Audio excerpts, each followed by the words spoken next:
Quem que convida para vir em casa com uma bagunça dessa aqui, né? Vocês vão entender o porquê dessa bagunça aqui em cima. Eu estou muito feliz de estar aqui mais uma vez. Você que é visitante, seja muito bem-vindo. Apesar de a casa estar bagunçada, a gente gosta de receber visita. É muito gostoso quando a gente recebe pessoas novas aqui. Então, sinta-se na sua casa. Muito bem, mude seu mundo. A nossa série está começando.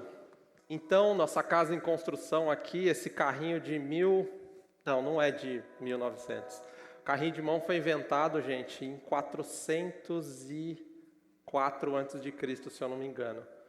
Alguns anos antes da nossa história aqui hoje, então. Então, você vai entender. E a nossa nova série agora, por que muro, por que escada, por que carrinho de mão, por que pá? A nossa nova série é baseada no livro de Neemias. Se você já leu o livro de Neemias, ele passa por coisas muito difíceis, e ao longo desses 4 cultos a gente vai conversar sobre algumas coisas. E então ontem ali na oração a gente falou sobre o como é importante a gente esperar grandes coisas do nosso Deus. Então, se você veio aqui cheio de expectativas, você veio do jeito certo. Não porque eu vou falar, não porque a banda cantou, não porque tem um muro aqui, mas porque Deus está aqui e Ele quer falar com você. Amém? Amém. Então, essa série nós vamos falar de forma bem prática como é que Deus Ele quer nos usar para mudar o nosso mundo. Mudanças extraordinárias você pode. Então, eu te convido a mergulhar com a gente nessa nova série e perceber como é que Deus Ele prepara coisas grandiosas para a gente. Está melhorando o som, gente. Então, deixa o seu livro, ou sua Bíblia aberta lá em Neemias 1. E enquanto você deixa a sua Bíblia aberta, deixa eu te falar uma coisa.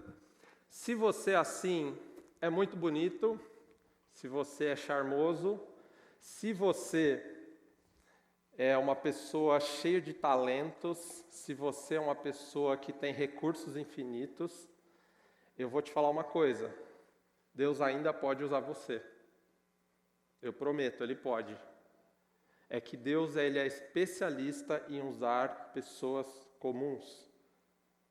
Deus é especialista em usar pessoas comuns. E a gente vai ver por meio do livro de Neemias como é que Deus pega um cara comum e usa para mudar o mundo. Então esse é o pano de fundo daquilo que a gente vai falar hoje. Deus pega um cara comum, Neemias. E Neemias, quem que era Neemias? Neemias, ele era um copeiro do rei. Neemias, ele era o copeiro do rei Artaxerxes, o rei da Pérsia. E se você não sabe, um copeiro era o cara que provava o vinho. Ele não só fazia, mas ele provava o vinho antes do rei beber. Por quê? Porque se tivesse envenenado, quem morreria seria o copeiro. Seria uma profissão tranquila, né? Se ninguém envenenasse o rei. Então, Neemias, ele é um copeiro do rei Artaxerxes, mas ele é um cara comum que ouviu algo que entristecia ele profundamente. E Deus o levantou para ele mudar o mundo em 52 dias. Deus levantou Neemias. E a minha oração e o que a gente orou ali ontem é que essa série ela funcione como um desfibrilador celestial na nossa vida, que a gente venha aqui e receba essa promessa de que Deus tem uma vida abundante, uma vida plena para nós. Amém? Aumente suas expectativas. Vamos ver lá então Neemias 1, a gente vai ler de 1 a 4. Neemias 1, de 1 a 4.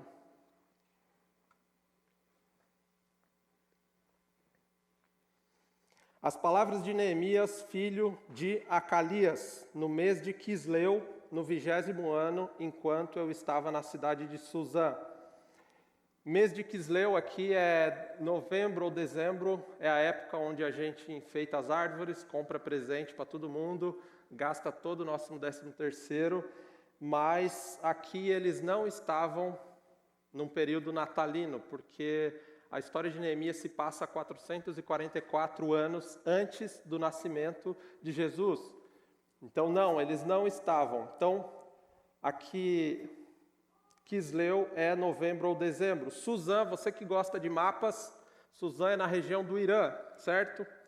Então, as palavras de Neemias, filho de Acalias, no mês de Quisleu, no 20º ano, enquanto eu estava na cidade de Suzã, Hanani, um dos meus irmãos, veio de Judá com alguns outros homens. E eu lhes perguntei acerca dos judeus que restaram, os sobreviventes do cativeiro, e também sobre Jerusalém. E eles me responderam: aqueles que sobreviveram ao cativeiro e estão lá na província passam por grande sofrimento e humilhação. O muro de Jerusalém foi derrubado e as suas portas foram destruídas pelo fogo. Quando ouvi essas coisas, sentei-me e chorei. Passei dias lamentando, jejuando e orando ao Deus dos céus. O que está acontecendo aqui? Então, conforme a gente falou, 444 anos antes do nascimento de Jesus. E qual que era o contexto? Se você gosta das séries do Netflix, você sabe que cidades nórdicas ou medievais, quando uma cidade ela é totalmente murada, significa que ela é uma cidade forte, que ela é uma cidade segura. Cidades muradas são cidades fortes. E o Muro de Jerusalém havia caído fazia 140 anos. Então, a época do Neemias é 140 anos depois. E o povo de Israel aqui, eles estão passando por extrema humilhação, vergonha. Se você sabe, o povo de Israel, ele é o povo que Deus tira lá do Egito com um braço forte, eles passam pelo Mar Vermelho e eles vão reconquistando toda a região de Canaã. Então, eles eram um povo forte. E agora eles estão envergonhados, eles estão humilhados e eles estão vulneráveis.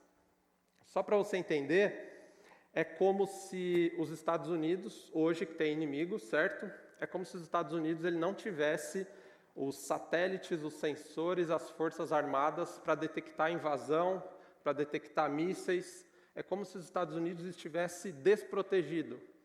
Antigamente, uma cidade que estava com os muros caídos era uma cidade vulnerável. Então, o povo de Israel está deprimido, o povo de Israel está humilhado e está em ruínas. É uma calamidade total. Por quê, gente? A Babilônia, ela passa por cima de Jerusalém, eles matam todos os soldados, eles matam todos os adultos, eles violam as mulheres de Jerusalém e eles levam as crianças cativas para a Babilônia. Então, o povo de Israel, que era um povo grandioso, era um povo admirado, agora passa por grande humilhação. A cidade está em escombros. E por que isso, gente? O povo de Israel, ele é o povo de Deus, certo? E Deus diz assim: se vocês me obedecerem, se vocês seguirem os meus mandamentos, eu vou abençoar vocês. Eu quero usar vocês como uma maquete para mostrar para o mundo o que acontece quando um povo segue ao Deus verdadeiro. Só que o povo de Israel, ele se volta contra Deus, ele segue outros deuses, ele faz ídolos para si, eles sacrificam pessoas, eles sacrificam outras coisas em templos pagãos. E Deus permite que a Babilônia arrase com Jerusalém. E se você já viu aqueles filmes antigos, eles usavam aqueles troncos gigantescos para quebrar os muros. E a história vai dizer que a Babilônia passa dias e dias para derrubar cada parte do muro de Jerusalém. O muro de Jerusalém tinha quilômetros. E os babilônios derrubam o muro de Jerusalém. E o povo é levado para o cativeiro. Neemias não estava lá. Por quê? Neemias nasceu no cativeiro. Neemias, como tinha se passado 140 anos, Neemias, então, ele nasce no cativeiro. E alguns anos mais tarde, a Pérsia, ela conquista Jerusalém. A Pérsia se torna a potência, e o rei da Pérsia permite que alguns judeus voltem para Jerusalém. Eles voltam, eles reconstroem o templo, nada parecido como o primeiro, mas eles reconstroem o templo, mas eles ainda estavam vulneráveis. Eles ainda estavam vulneráveis porque os muros estavam no chão. E a nação então estava humilhada. A nação estava humilhada, o povo de Deus, até que um homem, até que um copeiro, até que um mordomo tem um momento Popai. Vocês sabem quem é o Popai? Não é só o Ben 10 que vocês conhecem não, né? Vamos ver quem conhece o Popai. Conhece o Popai? Pois é. Neemias tem um momento Popai. O Popai, ele é um personagem de desenho animado. O Popai, ele é um personagem que, como você pode ver, os braços dele são mais grossos do que as coxas dele. Popai, ele tem um inimigo, o Brutus. Popai, ele tem uma namorada muito feia, a Olivia Palito. Ela é muito feia, gente. Feia, feia. E o Brutus briga com ele por causa dela. E o Popai, quando ele vê o Brutus correndo atrás da Olivia, ele pega a lata dele de espinafre, ele aperta a lata, o espinafre vai para o alto, e aí ele come o espinafre, fica forte, e ele diz a sua frase incrível. Ele diz: isso é tudo que eu posso aguentar, eu já não posso aguentar mais, alguém tem que fazer alguma coisa sobre isso, e poderia muito bem ser eu. Se você não conhece essa frase, normal, gente, a dublagem acabou com o Popai. Você deve ter ouvido assim: macacos me mordam, você deve ter ouvido pelas barbas do marinheiro, certo? Mas não, a frase do Popai é essa: isso é tudo que eu posso aguentar, eu não posso mais suportar isso. Alguém tem que fazer alguma coisa e poderia muito bem ser eu. E Neemias, ele tem um momento Popai. Ele vê a condição trágica de Jerusalém e ele fala: não, isso não pode ficar assim. Alguém tem que fazer alguma coisa sobre isso. Neemias, então, ele não toma o espinafre, mas ele tem um momento Popai. Ele fala: não, essa situação humilhante não pode continuar assim. Alguém tem que fazer alguma coisa sobre isso e poderia muito bem ser eu. Neemias, então, ele não se cala, ele olha para a situação e ele fala: podia ser eu. Eu lembro quando eu tive um momento Popai. Eu estava numa reunião e alguém me falou alguma situação. Se você é adolescente, você vai saber agora por que eu trabalho com adolescentes. E eu ouvi algumas situações, algumas dificuldades, e eu fiquei muito incomodado naquele dia. Era um domingo, o Abner passou mal, eu tive que levar o Abner na Santa Casa, esperar ele tomar soro. E aí eu falei assim: Abner, eu estou muito mal, cara. Tem alguns adolescentes passando algumas dificuldades, tal. E aí ele disse assim: ué, mas por que você não ajuda? Eu falei: eu? Não, eu nunca trabalhei com adolescente, eu não nasci para trabalhar com adolescentes. E no meu caso foi um pouco diferente, foi um empurrãozinho, né? E eu lembro que nessa época eu assumi algumas coisas muito mais pesadas do que eu achei que eu conseguiria assumir, mas foi um momento que Deus permitiu que eu desse um passo. Então Neemias, Deus pega esse cara, Neemias, um cara comum, que olha para uma situação e diz: não. Enquanto eu estiver por perto, esse muro não vai ficar caído. Neemias, ele se depara com uma situação e ele abraça: alguém tem que fazer alguma coisa sobre isso e poderia muito bem ser Eu quero mostrar 3 princípios hoje de como Deus vai usar pessoas comuns aqui para mudar o mundo. Pessoas comuns e transformadores do mundo. Quem são elas? Primeiro, sentar-se e chorar. As pessoas que transformam o mundo sentam-se para chorar. Foi o que Neemias fez lá em Neemias 1-4. Ele disse: quando eu ouvi essas coisas, eu sentei e chorei. Neemias sentou e chorou. Neemias permite ser incomodado por aquela situação. Ele permite, ele não faz um choramingo, ele não fala assim, ai que dó desse povo. Não, ele sentou, ele chorou, e é aquele choro feio. Sabe aquele choro feio que você fazia quando era criança? Sabe? Aquela cara feia assim, parece que amarraram o durex. Neemias, ele permite que a dificuldade do outro invada ele permite que o problema do outro se torne o problema dele. Neemias então senta para chorar, e a Bíblia vai dizer que ele chora por vários dias. E permita que o incômodo, permita que a dificuldade do outro ultrapasse essa sua barreira do conforto. Sabe, essa barreira que te impede de se importar com o outro? Permita que essa barreira seja quebrada, permita que o problema ou a dificuldade do outro atravesse a sua armadura.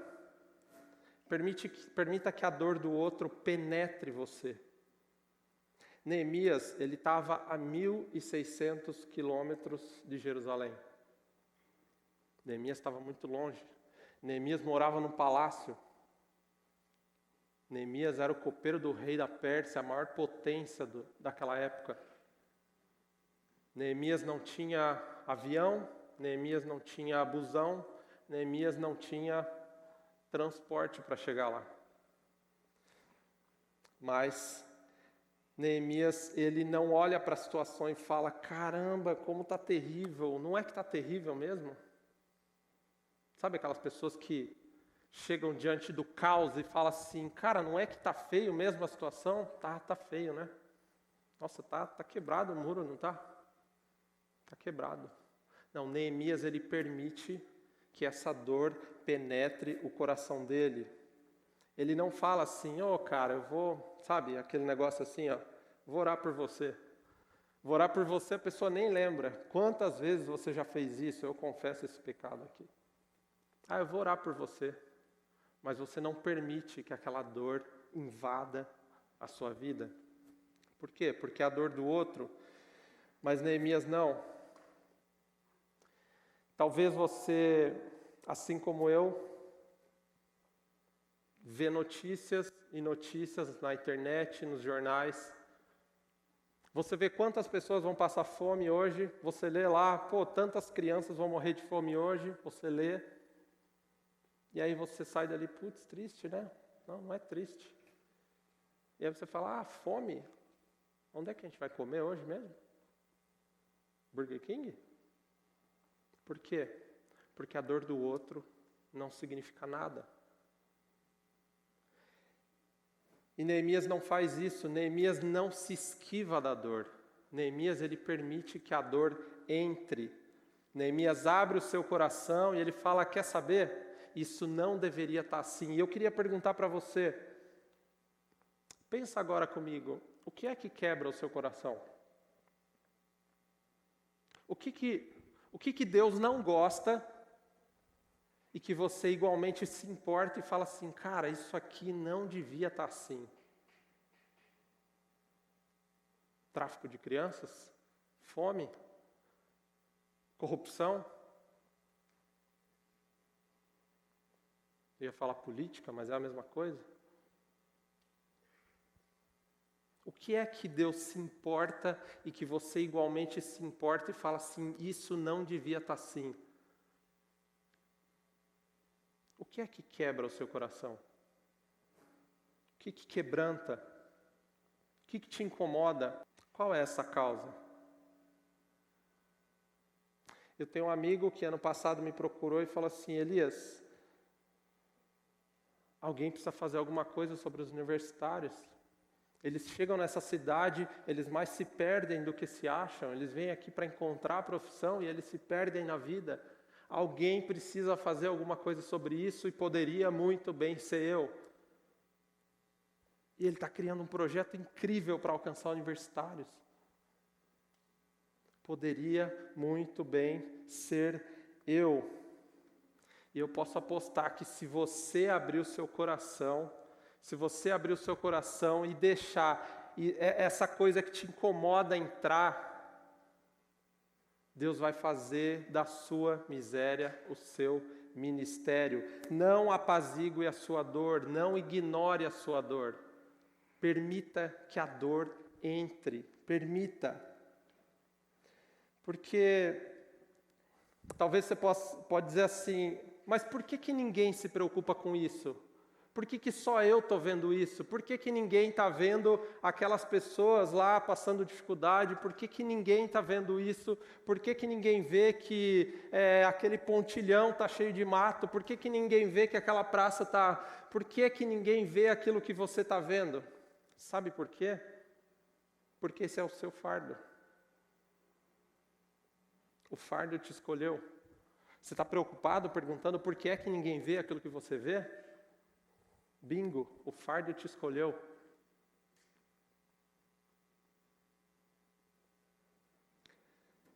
Deus escolheu você. É por isso, Deus escolheu você. Você não escolheu o peso é seu. E talvez você diga assim, qual é a minha missão nessa terra? Já ouviu alguém falar assim, qual é o meu propósito? Já ouviu? Cara, não sei qual é o meu propósito. Vocês lembram que a gente falou de José há pouco, no último culto? José sonhava que ele seria o líder, ele sonhava que ele ia liderar sobre os seus irmãos. Mas o que é que ele faz diante da prisão? Ele para e fala assim, não, isso aqui, peraí, Deus me deu um propósito de liderar e de fazer coisas grandes. Eu não vou limpar chão de prisão, não. Eu não vou limpar chão de prisão. Eu não vou cuidar das coisas do Potifar, não. Cara, o seu propósito está diante de você agora. O que é que tem te incomodado hoje? E se você deixar isso entrar no seu coração, Deus vai fazer desse seu incômodo seu ministério. E é engraçado que José, ele percorre esse trajeto até chegar ao propósito maior dele, e aí, se ele não limpasse o chão na prisão, se ele não cuidasse da casa de Potifar, ele não chegaria no propósito dele. Então, quando a gente ouve mude seu mundo, você fala assim, cara, eu vou sair na caras, isso é mudar o mundo. Não, mudar o mundo é limpar chão de prisão também. José começa assim. Então, quem que Deus usa? Quem que faz alguma coisa de relevante nessa terra? Quem que um dia vai chegar na velhice e falar, eu viveria tudo de novo? Quem chega na velhice assim, cara, Deus me usou, é maravilhoso saber disso. Quem? Aqueles que se sentam para chorar. Aqueles que se sentam para chorar. Segundo,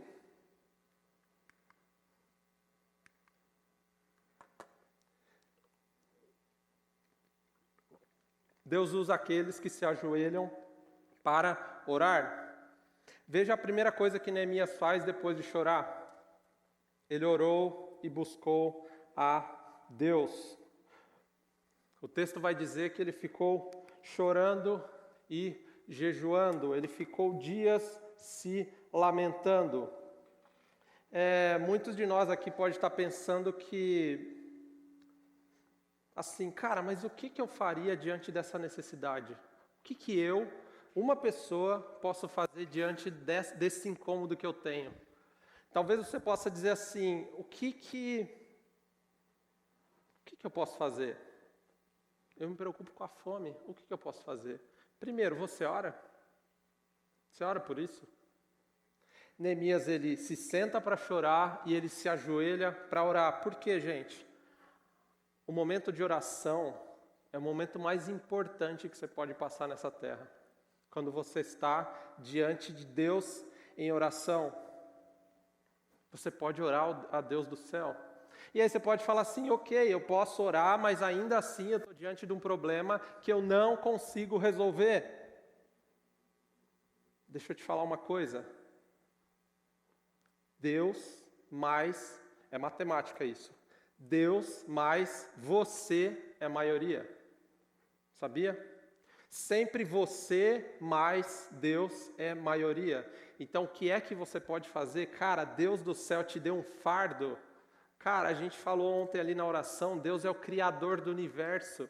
Ele te deu um fardo, entrega na mão de Deus a sua vida, Ele vai fazer coisas extraordinárias por meio de você. Neemias, ele chora e ele se ajoelha para orar. Deus mais você é sempre maioria. Você não está sozinho, você é a maioria. E na próxima semana você vai ser convencido, no próximo culto, você vai ser convencido que Deus está te levantando para ser um líder. Talvez você diga assim, mas como que Deus está me levantando para ser um líder? Eu sou um universitário matando leões para sobreviver, eu sou um adolescente cheio de problemas, de confusão. Não, você é um líder. Não, eu só trabalho, eu só corto o cabelo, eu sou dona de casa, Você é um líder. Deus está te levantando para ser um líder. Você é um agente secreto de Deus, disfarçado de universitário, disfarçado de adolescente, disfarçado de cabeleireiro. E no próximo culto a gente vai falar sobre isso. Deus está te levantando para ser um líder. E na próxima semana, no encontro de PGs, a gente vai falar sobre isso. A gente vai compartilhar os nossos fardos, a gente vai falar sobre aquilo que nos incomoda e como que Deus pode usar isso, a nossa miséria, transformar isso na nossa missão, no nosso ministério. Eu, por exemplo, eu tenho um fardo de alcançar pessoas que não gostam de igreja. Eu tenho um fardo de alcançar pessoas que sabe, bem longe do crentez assim. Eu procuro alcançar pessoas assim. Eu tenho um fardo, gente, por ver uma igreja simples, uma igreja que não se preocupa em aparentar religiosidade. Uma igreja onde as pessoas vivem a sua segunda-feira como discípulo de Jesus, independente da religião. Eu tenho um fardo de ver uma igreja simples, de pessoas que amam a Jesus acima de qualquer coisa. Eu preciso entregar isso na mão de Deus, para que esse fardo se torne o meu ministério. Por quê, gente? Porque se você pegar Jesus, se Jesus vivesse hoje, no século 21, ele não passaria despercebido nem na rodoviária do Tietê. Não. Por quê? Porque Jesus se vestia... Não, ele se vestia igual a todo mundo. É porque a forma de viver de Jesus era diferente. Jesus, ele vivia de tal forma que as multidões seguiam ele. Quando ele parava para falar, os caras falavam assim, quem é esse Galileu? De onde vem tamanha sabedoria? A gente pode, porque o mesmo Espírito que estava em Jesus está em você, o mesmo Espírito que estava em Jesus está em mim, e Deus pode fazer coisas grandiosas por meio da nossa vida. Nós precisamos permitir que essa dor entre no nosso coração, e a gente pega essa dor, entrega de joelho e fala, Deus, o que é que o Senhor quer de mim? O que o Senhor quer de mim? Então, quem são as pessoas que Deus usa? Aqueles que se sentam para chorar, aqueles que se ajoelham para orar. Terceiro, Deus usa aqueles que se levantam para agir. Depois de passar um bom tempo em oração, Neemias, ele está diante do rei, mas ele não vai de novo orar, ele não tira mais tempo para orar. Neemias tira o período dele de chorar, o período de orar, e agora ele se levanta para agir. Neemias se levanta, vai até o rei Artaxerxes e fala: rei, eu preciso da sua ajuda. Eu preciso da sua ajuda. Se você conhece a história, lá no capítulo 2, ele se apresenta ao rei. Neemias está triste e ele está com muito medo. Por que Neemias está com medo? Naquela época, se uma pessoa entrasse na presença do rei e o rei olhasse para você e falasse assim: eu não gostei da sua cara, ele falava: pode matar, mata. Neemias chega na presença do rei e ele estava tão incomodado com a situação de Jerusalém que ele não consegue esconder isso. O rei percebe a tristeza dele e ele estava com muito medo. Ele estava visivelmente chateado. Lá no capítulo 2, e o rei pergunta assim: por que você está triste, Neemias? Por que você está triste? O que está acontecendo com você? E tem uma coisa incrível que acontece aqui no capítulo 2. Neemias amoleceu o rei. Neemias amaciou o rei. Neemias usou uma estratégia muito interessante, está na Bíblia.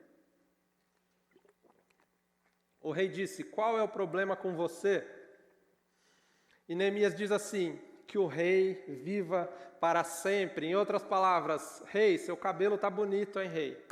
Parece que você está com os dentes mais brancos hoje, você perdeu peso. Neemias, o que você quer? Não, peraí, você passou babosa no cabelo? Naquela época devia ser babosa. Está mais jovem hoje, rei? Fala, Neemias, o que você quer? Não, você está bonitão mesmo hoje, rei. Neemias diz assim, que o rei viva para sempre. Que o rei viva para sempre. Neemias, ele dá uma puxada de saco lá no rei, isso é bíblico. Ele amacia o rei e fala assim: que o rei viva para sempre. Que o rei viva para sempre. E Neemias então fala que não está feliz com a situação. Neemias não está feliz. Ele fala assim: como eu poderia ficar feliz se a cidade onde os meus pais estão enterrados está em ruínas? Vamos ler esse texto. Como não pareceria triste, deixa eu abrir aqui para vocês me acompanhar. Eu disse ao rei que o rei viva para sempre. Como não estaria triste o meu rosto se a cidade em que estão sepultados os meus pais está em ruínas e as suas portas foram destruídas pelo fogo? Como que eu não estaria triste, Neemias diz? A cidade está destruída pelo fogo. E aí Neemias diz: se for do agrado do rei, se o teu servo tem achado graça diante dele, que ele me mande para a cidade de Judá, onde meus pais estão enterrados.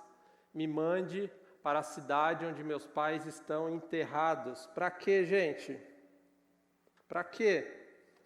Para que eu possa reconstruí-la. Para que eu possa reconstruí-la. Neemias se depara diante agora da dor e ele fala assim: eu não vou mandar ninguém. Eu não vou mandar uma comissão lá. Eu não vou ficar aqui de longe olhando. Ele fala assim: eu vou lá reconstruir esse negócio. Deus me deu um fardo. E Neemias abraça esse fardo. Neemias não reclama, Neemias simplesmente vai. Porque Deus dá um fardo para Neemias e Neemias entrega ele. E eu fico olhando Neemias, é como se Neemias dissesse assim: enquanto eu estiver vivo, eu não estou feliz com isso. Enquanto eu estiver por aqui, enquanto tiver respiro em mim, isso não vai ficar assim. Neemias se depara com aquela situação, Neemias olha para aqueles muros e ele fala, não. Isso não está certo. Alguém precisa fazer alguma coisa e poderia muito bem ser eu. Neemias, ele não permite que isso aconteça. Neemias está longe de Jerusalém, ele é um copeiro bem-sucedido, e ele fala, não no meu turno. No meu turno esse negócio não vai ficar assim, não. E eu estou dizendo para você, Deus vai usar a sua miséria, em nome de Jesus, Deus vai usar a sua miséria e vai transformar em seu ministério. A nossa oração é que nessa série você receba esse choque de Deus, e que Ele mostre para você aquilo que Ele quer fazer por meio de você. Deus quer fazer grandes coisas. E eu tenho certeza que quando nós abraçamos essa dor, o mundo à nossa volta, ele não é mais o mesmo. O mundo é diferente, alguém tem que fazer alguma coisa sobre isso. E vai ter vozes dentro de você dizendo assim, mas você não sabe fazer isso. Você nunca fez. Você não tem experiência com isso. Vai ter vozes em você dizendo isso, e você vai dizer não. Você vai dizer não, essa dor é minha, esse fardo é meu. Ah, mas você nunca fez, não interessa, eu mais Deus somos maioria. Não importa, Deus me deu um fardo, e divinamente eu quero abraçar esse fardo. Deus mais você é sempre maioria. Alguém tem que fazer alguma coisa sobre isso, e poderia muito bem ser eu.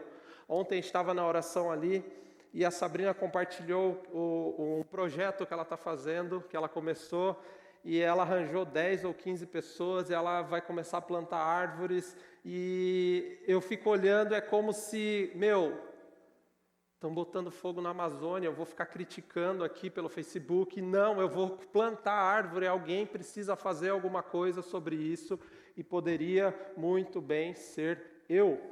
Poderia muito bem ser eu. Eu li uma reportagem de um garoto de 12 anos de Araraquara, fã do BTS, vocês devem saber o que é BTS. Ele ajuda a mãe dele, ele e o irmão dele, eles entregam marmita para moradores de rua. Eles entregam marmitas, e um dia eles estavam entregando marmita, e depois da marmita eles iam para o cinema.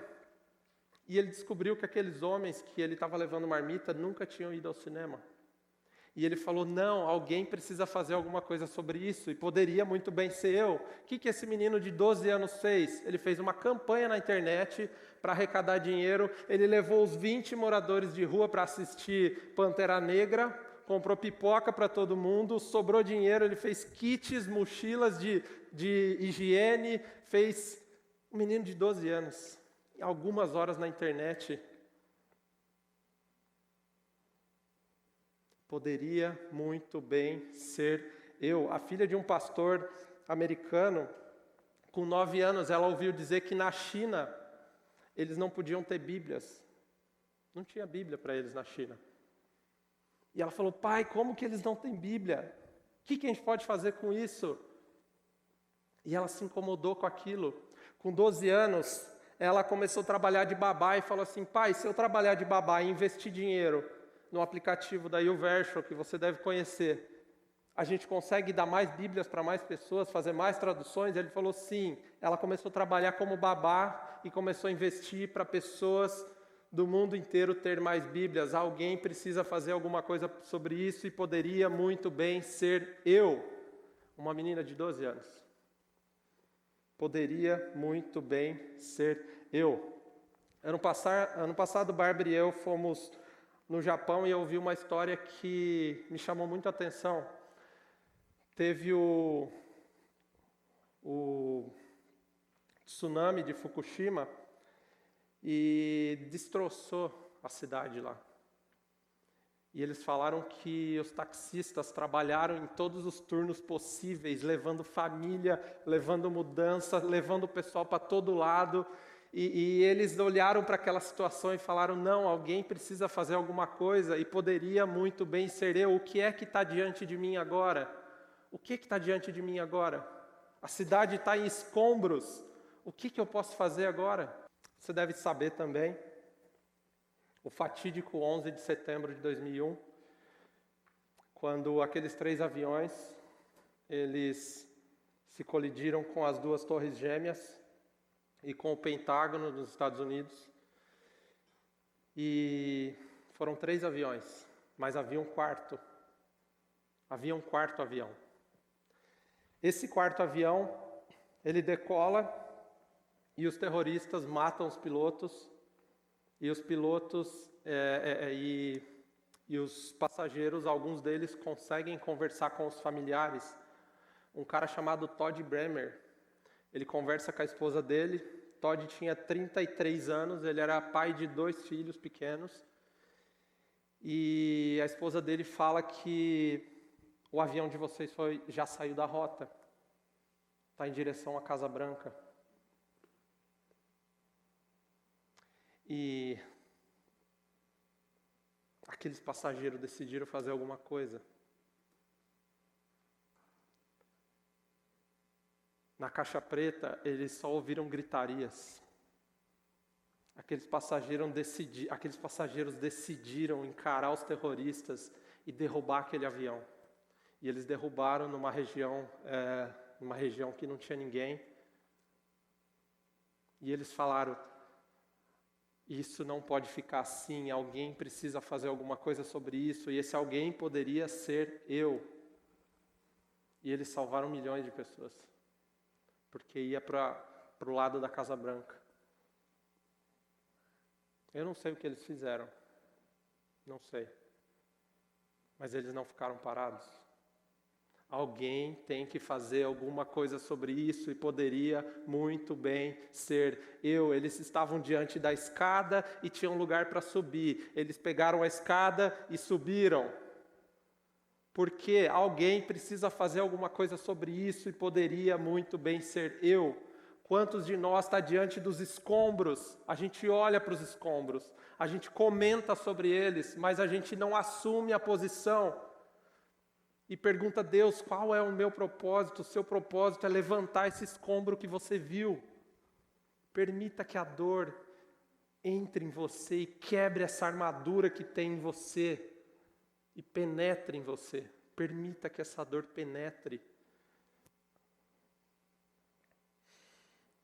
E eu estou dizendo que se você permitir que Deus faça isso com você, vai entrar um espírito em você de não. Você vai dizer assim, não, isso não pode ficar assim. Isso não deveria estar assim. Alguém tem que fazer alguma coisa sobre isso e poderia muito bem ser eu. Isso não pode continuar assim.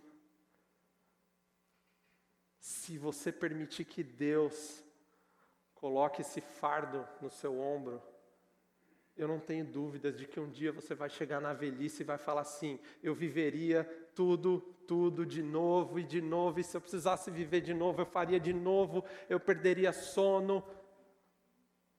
Mas aquela coisa não ia continuar daquele jeito. Eu não tenho dúvidas de que Neemias não se arrepende de ter deixado o palácio dele.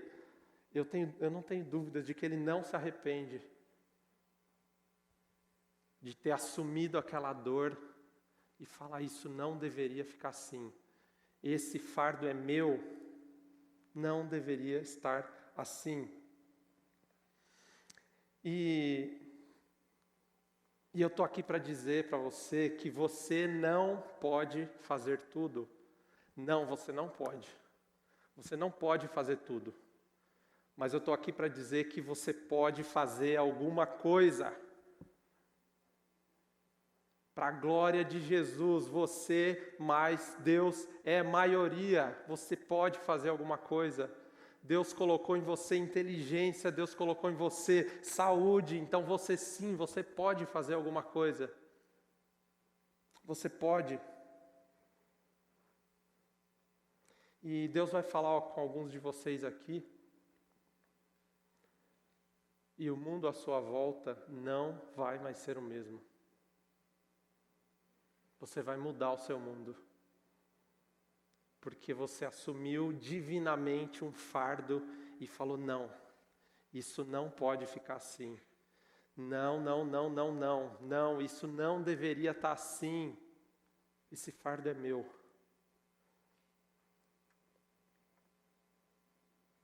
Deus vai abrir o nosso coração aqui para alguma injustiça. Deixa Deus abrir o seu coração para alguma injustiça para fora de você. Viva para além dos seus problemas. Viva por algo maior. Viva por algo que está para além de você. E nas próximas semanas, Deus vai te dar oportunidades para isso.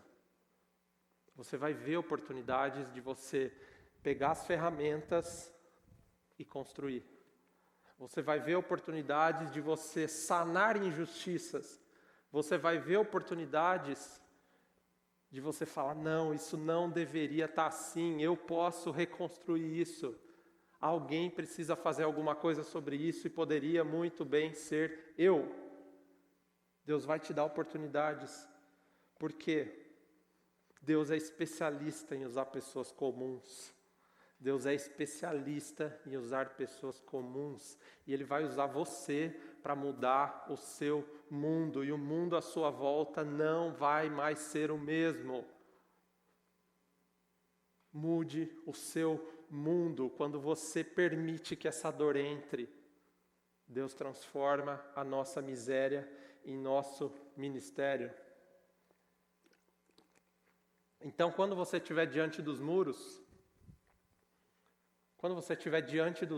diante das ferramentas, não fique perguntando por quê, onde é que está, nossa, que muro quebrado que está. Não. Fala, isso é meu. Alguém precisa fazer alguma coisa. De novo, José só chegou lá no propósito maior, porque na cadeia ele limpou o chão, gente. José só chegou lá no propósito maior porque antes ele serviu ao propósito do Potifar. Não passe por cima dos escombros. Permita que Deus use você para mudar pequenas coisas. Permita. Se você for incomodado por alguma coisa, permita que a tristeza atravesse você. Permita que isso aconteça. E eu queria terminar dizendo que Deus, Ele acredita em você. Sabia disso? Deus acredita tanto em você que Jesus foi embora aos 33 anos e falou assim, eu vou deixar você, porque você vai continuar agora aquilo que eu poderia ter continuado fazendo. Jesus, Ele morreu e deu vida por cada um de nós aqui. E o mesmo Espírito que estava em Jesus, Ele está em nós. E se nós invocarmos a Deus, em nome de Jesus, Deus vai permitir que os nossos olhos sejam abertos, que as nossas escamas sejam arrancadas, e a gente vai transformar a realidade da nossa escola, da nossa casa, da nossa família, e as injustiças que doerem no nosso coração vai se tornar o nosso ministério. Divinamente o nosso ministério. Mude o seu mundo. Alguém tem que fazer alguma coisa sobre isso e poderia muito bem ser eu. Não é o fulano, sou eu. Alguém tem que fazer alguma coisa sobre isso. Então Jesus conta com você, cara. Sim. Jesus conta com cada um de nós aqui, Ele conta com você.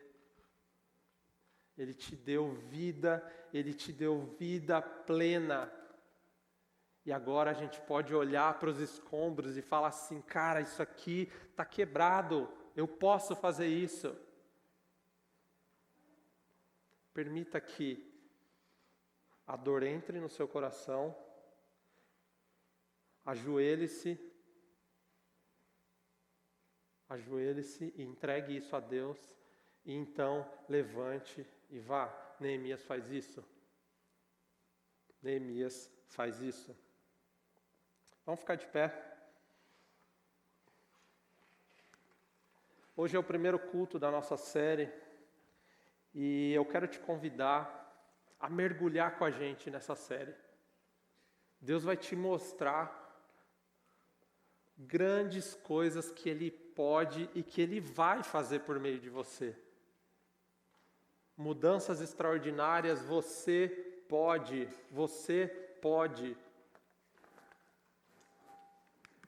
Deus vai fazer grandes coisas por meio de nós. E eu quero orar para que esse muro da apatia que insiste em bloquear a dor, que faz com que a gente desvie da dor, que esse muro da apatia ele seja quebrado em nome de Jesus. Que a gente olhe para os escombros e fala, isso não deveria estar assim, por que esse muro não está de pé? Por que essas pessoas estão humilhadas assim? Por que essas pessoas estão passando necessidade? Poderia muito bem ser eu. E Deus vai colocar um espírito em vocês aqui de não, isso não pode ficar assim.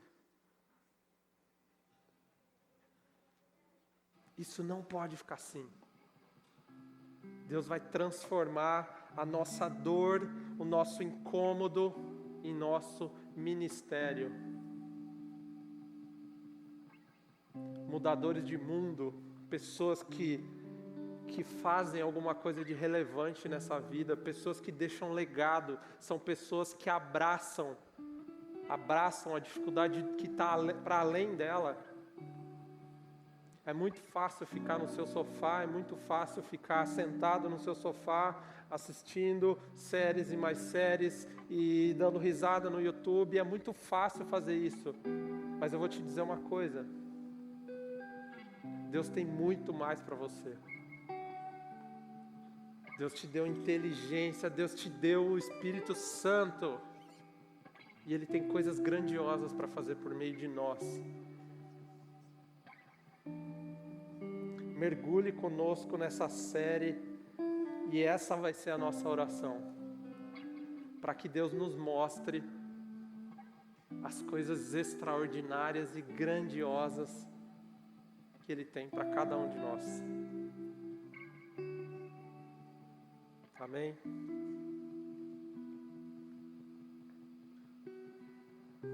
Eu quero fazer essa oração agora.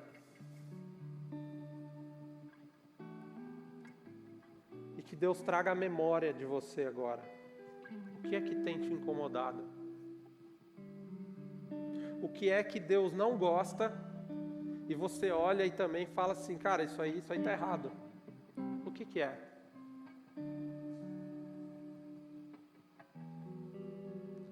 Eu quero orar por você agora para que esse incômodo ele ganhe tanta força, mas tanta força que você não consiga resistir, cara. Que esse incômodo, que esse incômodo se torne quase que uma assombração em você. E você não consiga fugir. Porque é Ele que vai te dar a vida plena que Cristo prometeu. Jesus não vivia para si mesmo. Jesus vivia para o outro. Ele se entrega. Jesus é o nosso maior exemplo. Vamos orar? Ore por isso. Ore por esse incômodo. Que Deus fortaleça esse incômodo e que Deus nos dê coragem. Coragem para falar assim, para bater no peito e falar, é meu. Esse pedaço de terra não devia estar assim, ele é meu. E para a glória de Jesus eu vou mudar isso aqui. Para a glória de Jesus. Amém?